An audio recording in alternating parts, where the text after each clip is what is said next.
Good morning.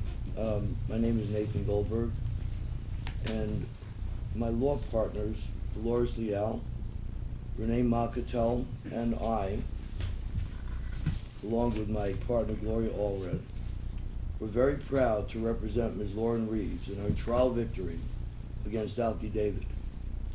Trials are a team effort, and this win could never have been accomplished without the team of lawyers and other individuals in our office who worked tirelessly to achieve our victory.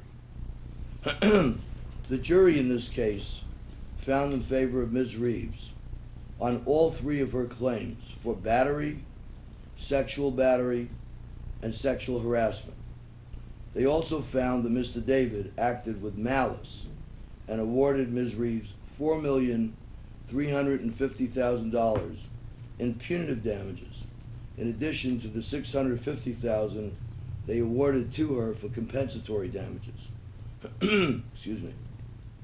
The trial lasted for approximately 3 weeks. Every issue was hotly contested by Mr. David.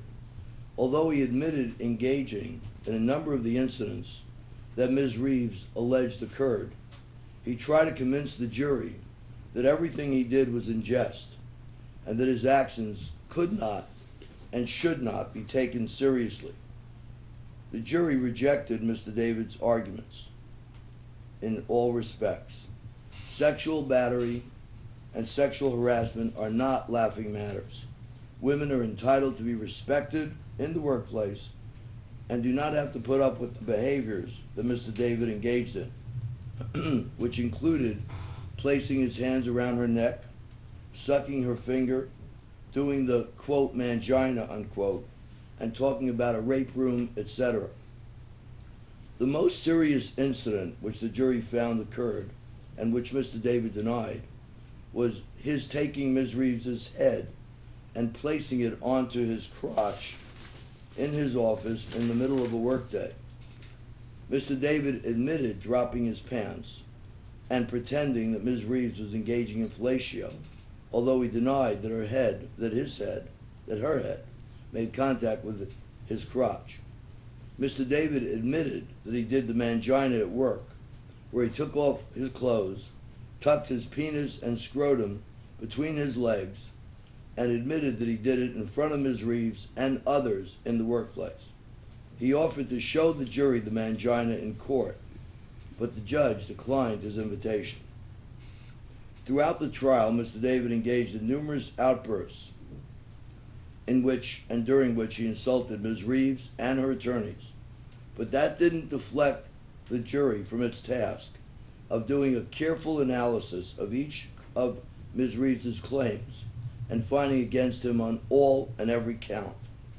We presented evidence from Dr. Buff Meyer, a psychologist, that as a result of Mr. David's conduct, Ms. Reeves suffered from PTSD, post-traumatic stress disorder, and major depression, and that although her symptoms have largely abated after years of therapy, that she still suffers as a result of Mr. David's behavior and still needs therapy in the future.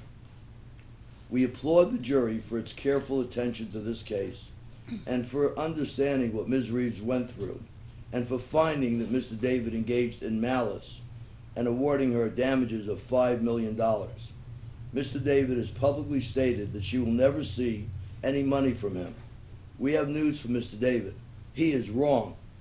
She will receive every penny that the jury awarded, plus interest, plus attorney's fees. Thank you. Okay, I want you to move on. Sit there. So, Okay, a second. Nathan, here's some water for you. Okay, and this is for you. Thank you. Okay, now. all right. We'll give you copies afterwards of everyone's statement. First of all, I want to thank my lawyers who have not gotten sick of me after 3 years. It's probably the longest and best relationship I've had, so thank you. I've waited 3 years for a trial that lasted nearly 3 weeks. It's been 3 years since I was assaulted by my boss at work and I left. 3 years I've been waiting for justice against a man who thinks he can act any way he wants and not be held accountable. And after 3 years, I finally felt heard by a jury of my peers. I finally felt seen. And I want to thank the men and women who sat in that courtroom and spent 3 weeks of their lives hearing my pain over the last 3 years. The reason I stood up for myself wasn't about the money or the glamour of suing a billionaire. It was about stopping him from doing this to other women. And I don't want any other woman to go through what I went through. I think every woman deserves to feel safe at work. And it's absolutely unacceptable for any man in a position of power to make a female employee worry that she'll be harassed or assaulted. It doesn't matter what industry or field of work you're in, every woman should feel safe being at work. I've been in therapy for 3 years to find out why I have a sudden fear of men after being assaulted. And in my not so professional opinion, I think Alki David is the one who needs therapy. During the trial, he chose to show a video where he picked a woman up and put her in a trash can. And I can't think of anything more symbolic of how he treats women, like garbage. So time is up, Alki David. Thank you. Okay, I'm going to change with you.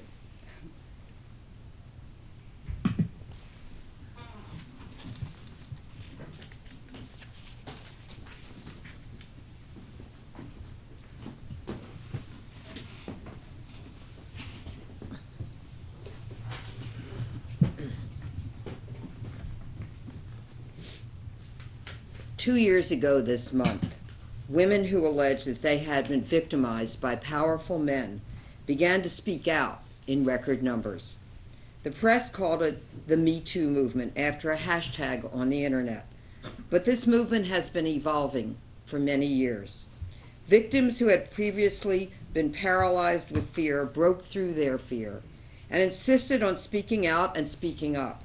They decided that they would take the risks inherent in being heard in order to become the change that they wish to see in the world, and to make the sexual predators and those who had sexually harassed them accountable for the harm that had been inflicted on them in their homes, in their workplaces, and in their communities. Lauren Reeves is one of those very courageous women who came forward, but she contacted us 3 years ago. We believe that what we found that Lauren was subjected to in her workplace was egregious, and that is why we filed a lawsuit for her.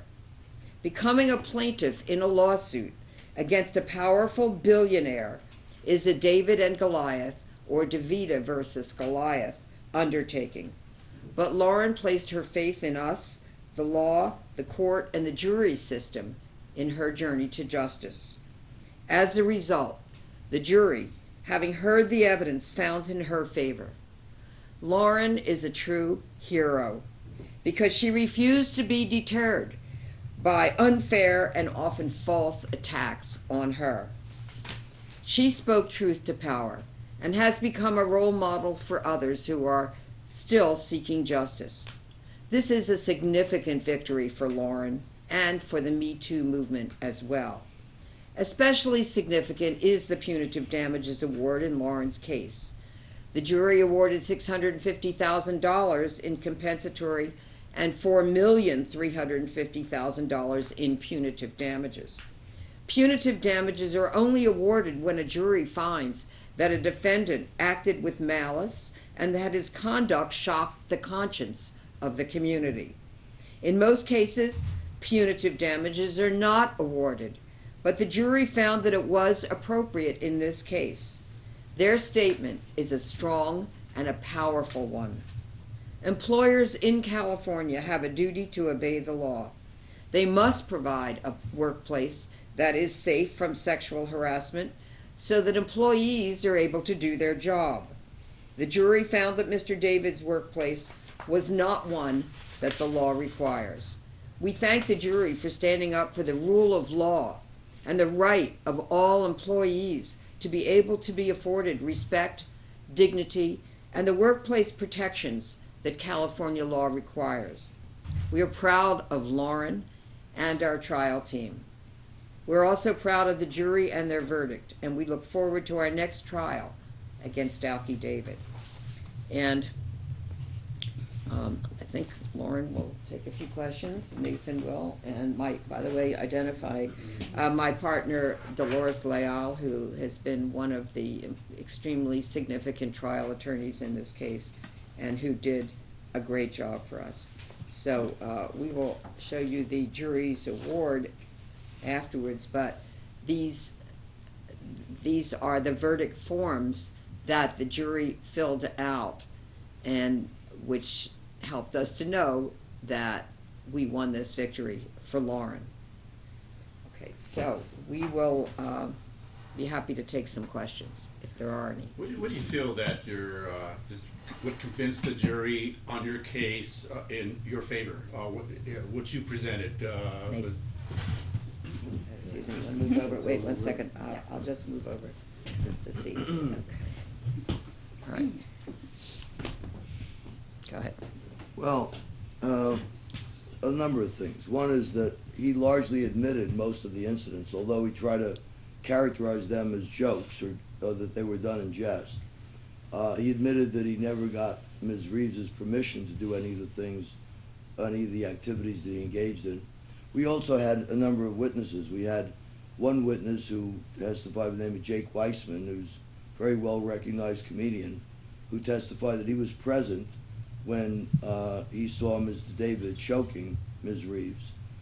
We also had another witness, David Nussbaum, who testified that he saw the first incident where Mr. David put his hands on her neck.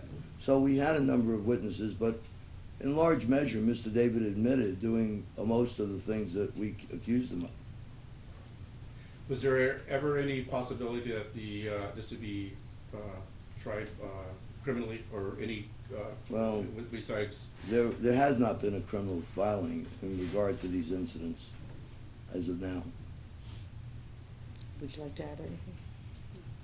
Okay, any other questions? Yeah, how unusual is it to have one defendant having one trial after another on a very similar set of cases by his different employees?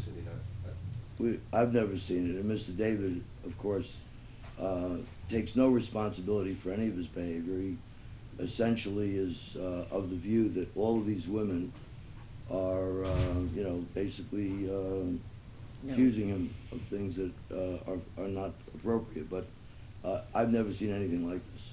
I doubt that the court has seen anything like it either, and in some cases which have been tried, the court has ordered sanctions against Mr.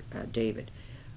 We have another trial starting against him. That's October 28th. Correct. And that'll be, you want to say on behalf of? Well, our client's name is Mahim Khan, and we're also going to trial against him on that case as well. So that's also LA County Superior Court downtown. Do you think it makes your job easier or harder to have such an unhinged defendant?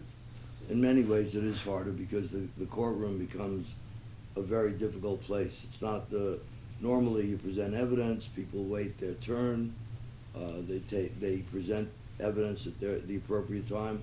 With Mr. David, he just blurts things out at any given moment, and it makes it much tougher, I think, to put on the case in a normal way. Yeah. What do you think about the judge's role in this? I mean, I was in court for part of it, and the judge didn't seem to know what to do with it. Well, the judge did the best he could. Unfortunately, he felt that there was very little things. There were very little that he could do to really control Mr. David. He went over and above board to make sure that Mr. David received a fair trial. He wanted to make sure that he would not say or do anything that would deprive Mr. David of a fair opportunity to present his side of the case, and I think he gave him every advantage in that respect. You said that he has any intention of paying. Well, that's what he says. I believe that he was quoted as saying that yesterday to Law 360, or I read that. I don't know what his intentions are. I know what he said, and I know what our intentions are, and that is to make sure that he pays every penny of this judgment, plus interest, plus attorney's fees. Well, with that said, what do you feel that he's going to do to push this out so that he doesn't have to pay? I think he would have to be asked that question. I don't know. Also, can you move over just a wee bit? Thank you. Although we don't have our total number of hours added up yet for attorney's fees, we expect to be asking the court to order that Mr. David pay us in excess of $1 million for our attorney's fees, for all of the hours we put into this case and the effort as well. Is there any evidence that he paid on the $11 million settlement that was? Okay, we don't represent the plaintiff in that case, so we have no comment in that, about that case. Mr. David indicated in court that he would be pursuing legal avenues against your firm in the UK. Has there been any indication that that's been more than just bluster? We don't know of any actions. We're not aware of any actions he could bring, and certainly we don't, if he did something of that nature, we don't believe that there would be any basis for it. None of this occurred in the UK. Yeah. Lauren, what now for you? What's can you go on with your life? Can you, Yes. is it still Okay, a struggle let her say. after all this that you've been going through? So you asked what's next. Mhm. I feel like, you okay? Yeah. It's been such a frustrating trial that I really just want to go to Halloween Horror Nights and have a place to scream, because there were so many times that I was sitting in court going, this is not right. This is absolutely insane. So I think that's first on my list. But Hopefully you'll scream with joy, though. I think so. I just want to get it out. And as for just life in general, I feel like I was derailed for 3 years, and I'm working. So I've been working throughout the trial. I've been going to court. I've been going to work. And I just want to get my life back together. I just want to hang out with my dog and be social and spend time with my friends. I just want to get it back on track. I mean, I saw your testimony in trial, Mhm. at least bit of it, and how hard was that? I mean, because I think a lot of women wouldn't want to go through that to get their justice. Right. I think that was the hardest part about the entire trial, was being cross-examined by his lawyer.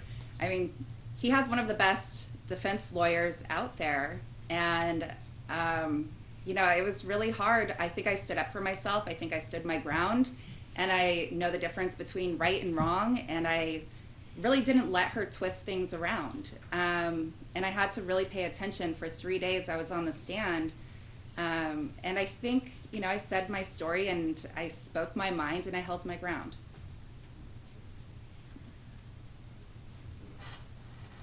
So the last thing I want to say here is, for the Me Too movement, the last piece is the justice piece. It's not just about voicing what happened, it's about taking action. So although in this case, Lauren chose the route of the civil justice system in many cases, it's appropriate to use the civil justice system and the criminal justice system, or sometimes it's just the criminal justice system. So we're now into that justice piece, not just the terrible stories of the victims telling what they say is the truth about their lives, but seeking justice in the form that the civil and or criminal justice system can provide to them. Can I ask you, how satisfying is it for you personally, because you had some negative publicity after the CSAT book? For what?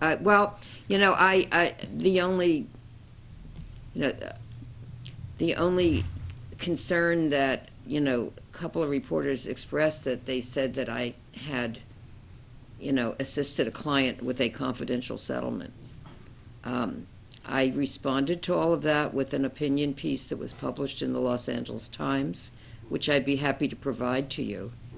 But I will say this: we have done thousands of confidential settlements. We will continue to do confidential settlements if, as, and when we believe that our client feels that that is the best way to make the person who has harmed her accountable. It's the client's choice. Clients, some of them want a right to privacy. They have a right to privacy. Some of them do not want to have to go through what Lauren went through for 3 years, with depositions being taken, with having to answer questions, interrogatories, having to testify for 3 days, maybe more in some cases, on the witness stand, taking a risk that maybe the jury won't believe them. So some of them really would prefer what we call a pre-litigation confidential settlement, where they can just settle this and maybe they can get hundreds of thousands of dollars or millions in a confidential settlement. Of course, it takes two to tango, and to agree to a confidential settlement. Confidential settlements are completely voluntary. They are not required. And nobody has to even try to do a confidential settlement if they don't want to. So it's the client's choice, and we support them in their choice, because when a person is sexually assaulted or sexually abused or sexually harassed, their choice is completely taken away from them by the predator. We believe that they should have a choice. Legal options, all legal options, benefits and risks of those options. And they are adults and they can make an informed decision about what they want to do. And we're here to support them in their choice if we are able to support them. So, by the way, last point, confidential settlements are not completely confidential. So sometimes the press calls them secret or hush money. They're not really completely confidential. Because, for example, the alleged victim can still go to the police, to law enforcement, despite the confidential settlement, and a criminal case can still be filed, and they can still testify as to what happened to them in a criminal court of law against the accused. Also, if they are subpoenaed, they can also testify in a civil case brought by someone else about what this particular accused person did to them. So even the person who enters into a confidential settlement can still tell law enforcement, can still testify under oath in a civil courtroom in someone else's case. So it's their choice not to be public. If they choose not to go to the police, that's their choice. But they're not silenced by a confidential settlement. So unfortunately, those who wrote about it, they did not have the education, or they did not seek to find, or intentionally misled, I don't know which, but I'll choose to think perhaps they were unaware of confidential settlements. I just spoke at a lawyers' conference to 1,000 lawyers in Atlanta a couple weeks ago, and I asked them to raise their hand. If they weren't all civil plaintiffs' lawyers, but some were criminal defense. I said, how many of you have ever entered into a confidential settlement, assisted your client doing it? More than half raised their hand in the room. So this is something that has existed for many years, will continue to exist, and we don't think politicians, or, with all due respect, any member of the press should be able to deprive a victim of her right to choose a confidential settlement. Simple as that. Lauren, did you have a chance to watch the news?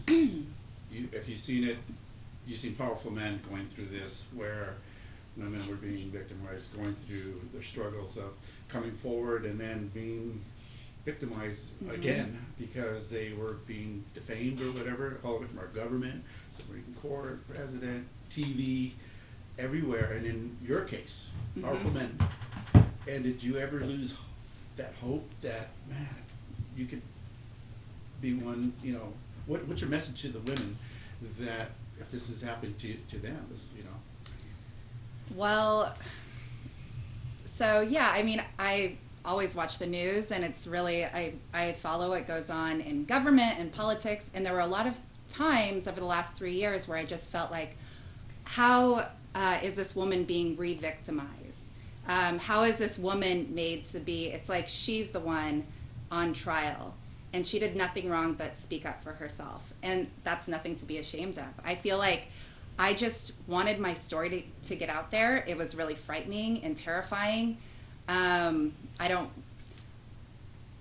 didn't really see this being news. I was hoping this would just be something that we could all reach an agreement. He did something wrong, and it could go away.